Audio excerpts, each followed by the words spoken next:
Hello everyone. Previous session में हम लोग 15 क्वेश्चन डिस्कस किए थे। इस बार 12 एग्जाम में पूछा गया मेमोरी बेस्ड क्वेश्चन। इस सेशन में और भी कुछ क्वेश्चन डिस्कस करेंगे। तो देखिए, एक क्वेश्चन आया था जो है कि कम्यूटेटर ब्रैकेट का वैल्यू एक्स के साथ एक्स एज का पूछा गया था। तो पहला जो है कि एक्स एज का कम्यूटेशन ब्रैकेट यहाँ पे कैलकुलेट ऐसे कर लीजिए, जो है कि हैमिल्टोनियन मीन्स यहाँ पे बोला गया था एज जो है हैमिल्टोनियन, और एज क्या है P X square by 2m plus B X, H है काइनेटिक एनर्जी और एज जो है पोटेंशियल एनर्जी। तो इसमें देखिए जो है कि ए के साथ बी प्लस सी ऐसा कम्यूटेटर आ रहा है, और ए प्लस ए के साथ बी प्लस सी, ये जो होता है ए बी प्लस जो है कि कम्यूटेटर ब्रैकेट ऑफ ए सी। और यहाँ पे एक्स एंड वी एक्स है तो इसका वैल्यू जीरो आएगा, क्योंकि वी एक्स जो है फंक्शन ऑफ एक्स है, x and function of x, तो इसलिए जीरो। और यहाँ पे जो आ रहा है x of P X square, इसको डिफरेंशिएट फॉर्म यूज किया गया है, तो यही से आ रहा है एक्स पी एक्स, और एक्स पी एक्स का कम्यूटेशन ब्रैकेट होता है आई एच काट, तो ये मिल रहा है एक्स एच का कम्यूटेटर ब्रैकेट। बट क्वेश्चन में पूछा गया था एक्स के साथ एक्स एच का कम्यूटेटर ब्रैकेट। तो फिर यहाँ पे देखिए I H cut by M जो है कि स्केलर टर्म, तो ये बाहर आ रहा है यहाँ पे जो है कि एक्स पी एक्स, और यहाँ पे मिल रहा है सिमिलरली आई एच कट। तो ये जो रिजल्ट आ रहा है minus H cut square by M, जो ऑप्शन सी में गिवन है। नेक्स्ट क्वेश्चन में एक वेव फंक्शन गिवन था, और इसमें बोला गया था साई 1 साई 2 का जो एनर्जी है वो है कि specifically -3 electron volt and -6 electron volt. तो देखिए यहाँ पे वेव फंक्शन जो ये गिवन था ये नॉर्मलाइज्ड नहीं था, तो इसलिए एवरेज वैल्यू का जो फॉर्मूला होता है एज का bracket notation of psi under normalization factor जो है कि साई का ब्रैकेट नोटेशन। तो यहाँ पे कैलकुलेट करने से जो आ रहा है -33/7 इलेक्ट्रॉन वोल्ट, जो नियर अबाउट -5 इलेक्ट्रॉन वोल्ट, तो इसलिए इसका राइट ऑप्शन होगा -5 इलेक्ट्रॉन वोल्ट। नेक्स्ट क्वेश्चन में बोला गया था कि एक जो है कि क्वासी स्टैटिक प्रोसेस है रिवर्सिबल, तो उसके लिए वर्क डन जो है इन एग्जैक्ट डिफरेंशियल है। तो ऑप्शन में क्या था कि कुछ स्टेटमेंट गिवन था, और उसमें बोला गया था आइसोथर्मल प्रोसेस के लिए डी डब्ल्यू जो है एग्जैक्ट डिफरेंशियल होगा, एडियाबैटिक के लिए एग्जैक्ट डिफरेंशियल होगा डी डब्ल्यू। तो देखिए ऑप्शन टेस्ट करना है। एडियाबैटिक प्रोसेस के लिए क्या होता है जो है कि एडियाबैटिक प्रोसेस के लिए डी क्यू इक्वल टू 0, तो मीन्स फर्स्ट लॉ जो होता है थर्मोडायनेमिक्स का D Q equal to D U plus D W, तो ये आ जाएगा एडियाबैटिक के लिए डी क्यू इक्वल टू 0, तो यहाँ से आ रहा है D W equal to minus of D U. और जो है कि इंटरनल एनर्जी जो है एक स्टेट फंक्शन होता है, और दैट मीन्स डी यू जो है एग्जैक्ट डिफरेंशियल। तो सिमिलरली डी डब्ल्यू क्या होगा एडियाबैटिक के लिए, ये भी एग्जैक्ट हो जाएगा, क्योंकि इधर एग्जैक्ट है तो ये भी एग्जैक्ट होगा। तो इसलिए इसका जो राइट ऑप्शन होगा एडियाबैटिक प्रोसेस के लिए डी डब्ल्यू जो है एग्जैक्ट डिफरेंशियल। आइसोथर्मल के लिए ऐसा नहीं होगा, डी डब्ल्यू जो है कि इन एग्जैक्ट डिफरेंशियल होगा। नेक्स्ट देखिए क्या है कि एक एंट्रोपी गिवन था एनर्जी के साथ एक रिलेशन, और वहाँ पे पूछा गया था टेम्परेचर का जो रिजल्ट आएगा वो क्या होगा। देखिए जो थर्मोडायनेमिक्स का जो सेकंड लॉ होता है 1/T equal to del S under del E at constant भी, तो ये आपको यहाँ पे यूज़ करना है। तो वहाँ से आ रहा है 1/T का वैल्यू, और यहाँ पे बोला गया था ई नॉट जो है कॉन्स्टेंट। तो अभी क्वेश्चन में पूछा गया था टेम्परेचर का जो वैल्यू आएगा 1 under alpha E not plus 2e, तो यही करेक्ट है। नेक्स्ट क्वेश्चन में क्या है कुछ बुलियन एक्सप्रेशन गिवन है 4 ऑप्शन में, और यहाँ पे बोला गया था कि which one of the following have the output is 1 always. देखिए ये जो 4 जो यहाँ पे बुलियन एक्सप्रेशन गिवन है, ऑप्शन टेस्ट करना है।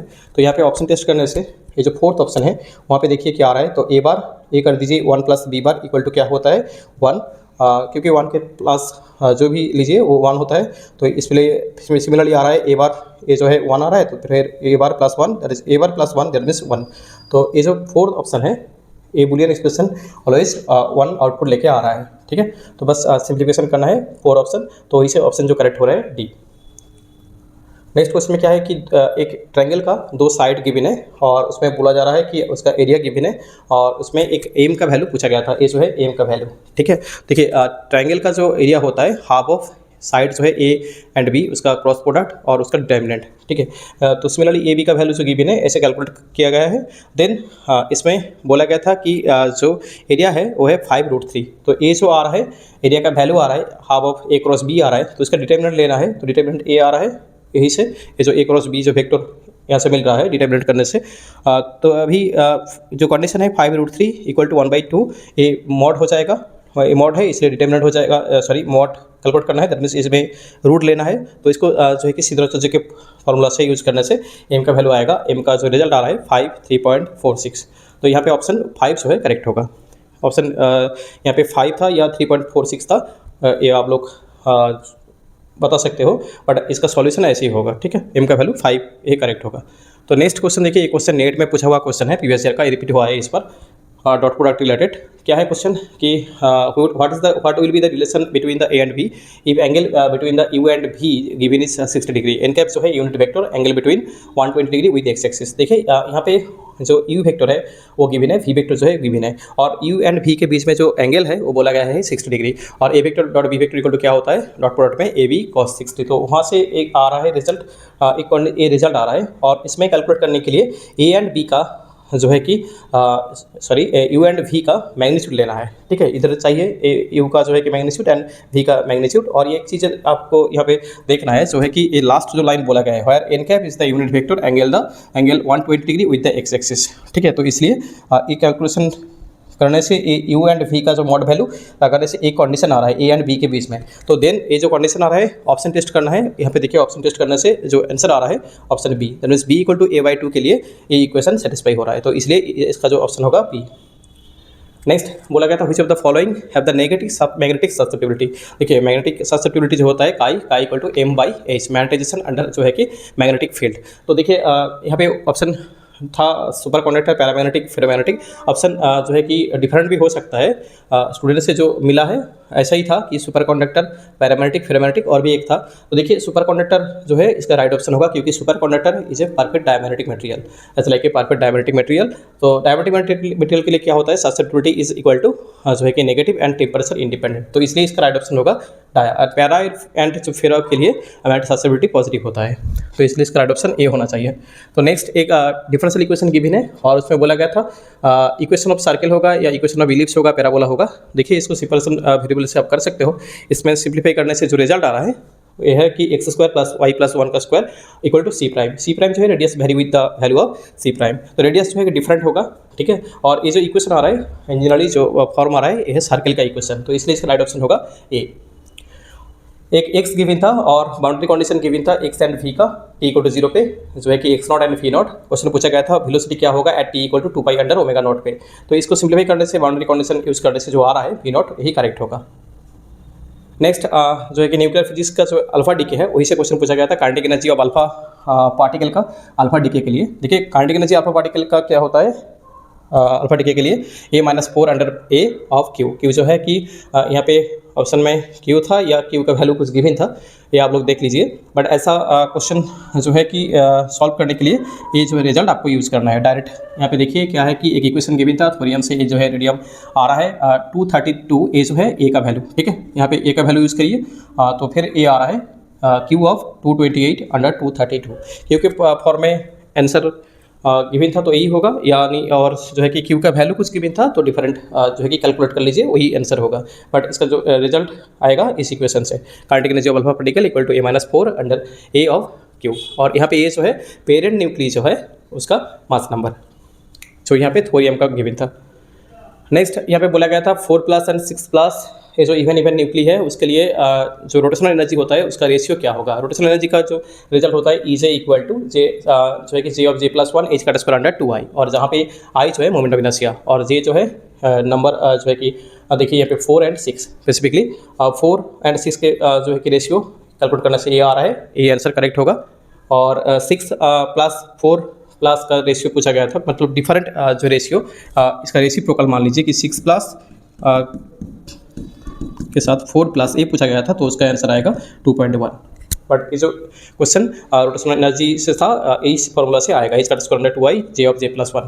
नेक्स्ट क्वेश्चन में देखिए एक हैमिल्टनियन गिवन था और उसमें बोला गया था कि एच इनवर्स जो है उस हैमिल्टनियन के लिए आइगन वैल्यू क्या होगा। देखिए इसमें जो है कि H0 का जो आइगन वैल्यू है E0 एंड H1 का मान लीजिए E1, और यहाँ पे जो लैम्डा गिवन था ये बोला गया था कि मास लेस देन 1। तो देखिए पहला जो H का जो आइगन वैल्यू था E0 + लैम्डा E1, तो अभी जो है कि H इनवर्स मैट्रिक्स का जो प्रॉपर्टी होता है ए मैट्रिक्स का आइगन वैल्यू लैम्डा, तो दैट मीन्स ए इनवर्स का आइगन वैल्यू होता है लैम्डा इनवर्स। ठीक है, तो वही से देखिए इसका इनवर्स कर दीजिए, इसका जो है कि इनवर्स करने से यहाँ पे बाइनोमियल यूज़ करने के लिए ये जो है डिनोमिनेटर से अब लेके जाइए तो -1 आ रहा है, और यहाँ पे बाइनोमियल लगाने से माइनस हो जाएगा, तो यही ऑप्शन करेक्ट होगा। H इनवर्स का जो आइगन वैल्यू आएगा 1/E0 - लैम्डा ऑफ E1/E0। तो नेक्स्ट क्वेश्चन में देखिए क्या था कि रदरफोर्ड स्कैटरिंग के लिए एक क्वेश्चन बना हुआ था, जहाँ पे पूछा गया था स्कैटरिंग क्रॉस सेक्शन का वैल्यू क्या होगा जब एनर्जी क्या हो रहा है, डबल हो रहा है। देखिए रदरफोर्ड स्कैटरिंग के लिए scattering cross section is proportional to 1/E होता है, इन्वर्सली प्रोपोर्शनल होता है। दैट मीन्स एनर्जी 2E हो रहा है, दैट मीन्स ये जो सिग्मा क्रॉस सेक्शन हो जाएगा हाफ हो जाएगा, पहला जो था अभी हाफ हो जाएगा, तो इसके इसका आंसर हाफ करेक्ट होगा। नेक्स्ट रेसिप्रोकल के लिए ब्रैग्स लॉ का जो फॉर्म होता है वो कौन सा करेक्ट है, यही है 2k vector dot G vector plus G square equal to 0, यही करेक्ट है। ए ऑप्शन करेक्ट नहीं होगा, और ए जो है ये एक्चुअली क्या है कि डायरेक्ट लैटिस के लिए होता है, रेसिप्रोकल लैटिस के लिए होता है 2k dot vector G vector plus G square equal to 0। Next entropy के बारे में पूछा गया था एक सिस्टम का जहाँ पे 3 फॉर्म्यूल्स प्रेजेंट है और नंबर ऑफ स्टेट जो है कि 4। देखिए बोल्ट्जमैन का जो लॉ होता है एंट्रोपी का is equal to KB ln omega, और जहाँ पे ओमेगा जो है कि माइक्रोस्टेट, नंबर ऑफ माइक्रोस्टेट, और फॉर्म्यूल के लिए नंबर ऑफ माइक्रोस्टेट होता है GCN, और जहाँ पे G जो है नंबर ऑफ स्टेट वो जो है कि 4 एंड नंबर ऑफ पार्टिकल जो था कि 3, दैट मीन्स 4C3। तो यहाँ पे आ रहा है माइक्रोस्टेट 4 एंड एंट्रोपी का जो फॉर्मूला है बोल्ट्जमैन लॉ से is equal to KB ln omega, तो इसलिए यहाँ पे रिजल्ट आ रहा है एंट्रोपी का सिस्टम में जो है कि KB ln 4। तो यहाँ पे ऑप्शन ऐसा गिवन था, ऑप्शन C जो है ये करेक्ट होगा। नेक्स्ट क्वेश्चन में देखिए क्या था कि 3 डायमेंशन के लिए नंबर ऑफ ऑप्टिकल ब्रांच क्या होगा, सॉलिड से क्वेश्चन पूछा गया था। ऑप्टिकल ब्रांच होता है 3p-3 और p जो है नंबर ऑफ एटम, ठीक है, 3 डायमेंशन बोला गया था इसलिए 3p-3 यही करेक्ट होगा। और एक EMT से क्वेश्चन पूछा गया था जो है कि यहाँ पे बोला गया था V जो है 0 और ए वेक्टर जो है वेक्टर पोटेंशियल जो है ए है, और क्वेश्चन पूछा गया था इलेक्ट्रिक फील्ड क्या होगा। देखिए टाइम वेरिंग फील्ड है, दैट मीन्स यहाँ पे E इक्वल टू, अब लिखिए जो है कि E vector equal to minus of grad V minus del A by del T, ठीक है, टाइम वेरिंग फील्ड के लिए ये टर्म भी प्रेजेंट होता है। तो यहाँ से कैलकुलेट करने से जो आ रहा है ये रिजल्ट इसका आंसर होगा। नेक्स्ट प्रोटॉन का जो कोर स्ट्रक्चर है, ऑप्शन में क्या था, कुछ स्टेटमेंट गिवन था 4 ऑप्शन में, और उस पर कौन सा स्टेटमेंट करेक्ट था वही पूछा गया था। प्रोटॉन जो है made up 3 quark, actually proton made up of down quark, ठीक है, तो ये स्टेटमेंट करेक्ट होगा। नेक्स्ट एक पार्टिकल है जो है कि on a surface of a cylinder, इस सिलेंडर का सरफेस में है, और उसके लिए इंटर एनर्जी पूछा गया था। देखिए यहाँ पे डिग्री ऑफ फ्रीडम जो होगा, डिग्री ऑफ फ्रीडम क्या होता है, variable, number of variable, total variable minus जो है कि constant equation, number of constant equation. यहाँ पे कांस्टेंट इक्वेशन एक ही आ रहा है जो है कि x² + y² equal to r², r जो है radius of the cylinder, that means यहाँ पे कांस्टेंट इक्वेशन 1 आ रहा है, और नंबर ऑफ वेरिएबल जो है कि मान लीजिए x y z, that means 3 - 1, और number of variable minus number of constant equation, that is 3 - 1, that is 2, 2 जो है डिग्री ऑफ फ्रीडम, और U जो होता है internal energy equal to F/2 kBT, that means 2/2 kBT, तो इसलिए इसका आंसर होगा kBT। और n नंबर ऑफ पार्टिकल बोला गया था, तो दैट मीन्स यहाँ पे आ जाएगा n kBT, 1 पार्टिकल के लिए kBT।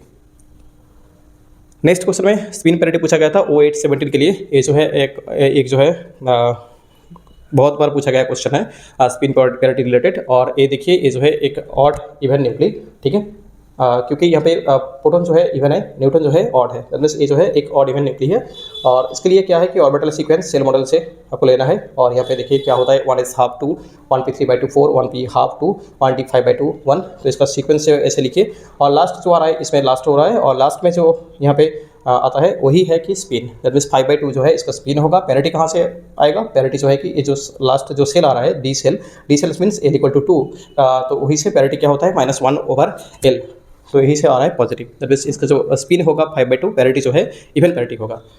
तो अभी तक 35 क्वेश्चन मिला है, और भी कुछ क्वेश्चन आया, बट उसका जो स्टेटमेंट है मतलब और ऑप्शन में जो है कि कुछ डाटा में डाउट आ रहा है, तो अभी तक ऑलमोस्ट हम लोग यहाँ पे 35 क्वेश्चन डिस्कस किया है।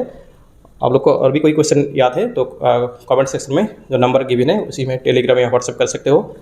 और पेपर लेवल कैसे था, कट ऑफ क्या हो सकता है, नेक्स्ट वीडियो में हम लोग डिस्कस करेंगे। आप लोग को जो है कि एग्जाम का पेपर लेवल कैसे लगा वो भी आप लोग कमेंट करिए। अभी के लिए इतना ही, थैंक यू।